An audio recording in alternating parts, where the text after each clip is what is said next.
നടപ്പിലാക്കുന്നത്. കഴിഞ്ഞ ആഗസ്റ്റ് മാസം 17-ന് 1 ലക്ഷത്തോളം വൃക്ഷത്തൈകൾ കേരളമൊട്ടുക്ക് നടുകയുണ്ടായി. ഇതിന്റെ ഭാഗമായി ഇനിയും നടക്കാൻ പോകുന്ന അടുത്ത പ്രധാനപ്പെട്ട പരിപാടിയായാണ് ക്ലീൻ ശബരിമല വിഭാവനം ചെയ്തിരിക്കുന്നത്. ഈ അവിടെ സന്ദർശിക്കുന്ന അയ്യപ്പ ഭക്തന്മാർ കൂടുതൽ കരുതലോടെ ഈ പാഴ്വസ്തുക്കൾ കഴിയുന്നതും അവിടെ കൊണ്ടുവരാതിരിക്കുകയും അതുപോലെ തന്നെ ചില അനാചാരങ്ങൾ നമ്മുടെ ശ്രദ്ധയിൽപ്പെട്ടിട്ടുണ്ട്. അതിലൊക്കെ മാറി ഒരു നല്ല രീതിയിൽ ഈ അന്ധവിശ്വാസങ്ങൾക്കും അനാചാരങ്ങൾക്കും എപ്പോഴും വിശുദ്ധപ്പെടുത്തി എതിരാണ്.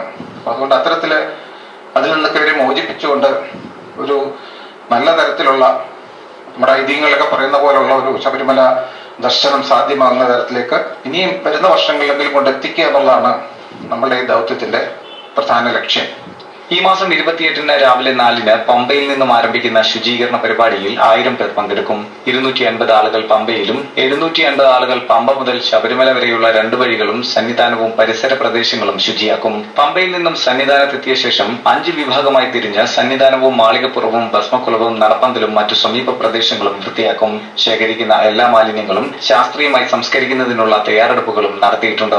കൂടാതെ പമ്പയിൽ വസ്ത്രം ഉപേക്ഷിക്കുന്ന ഒരു തെറ്റായ ആചാരം കേരളത്തിന് പുറത്തുനിന്നും വരുന്ന അയ്യപ്പ ഭക്തർ നടത്തുന്നതിൽ നിന്നും അവരെ പിന്തിരിപ്പിക്കാനായി ബോധവൽക്കരിക്കുന്നതിനുള്ള ശ്രമവും വിശ്വഹിന്ദു പരിഷത്ത് നടത്താൻ തീരുമാനിച്ചു. ക്ലീൻ ശബരിമലയുടെ ഉദ്ഘാടനം പമ്പയിൽ VHP സംസ്ഥാന വൈസ് പ്രസിഡന്റ് കുമ്മന രാജശേഖരനും സന്നിധാനത്ത് സംസ്ഥാന ഓർഗനൈസിംഗ് സെക്രട്ടറി MV വത്സനും അന്നേ ദിവസം നിർവഹിക്കും.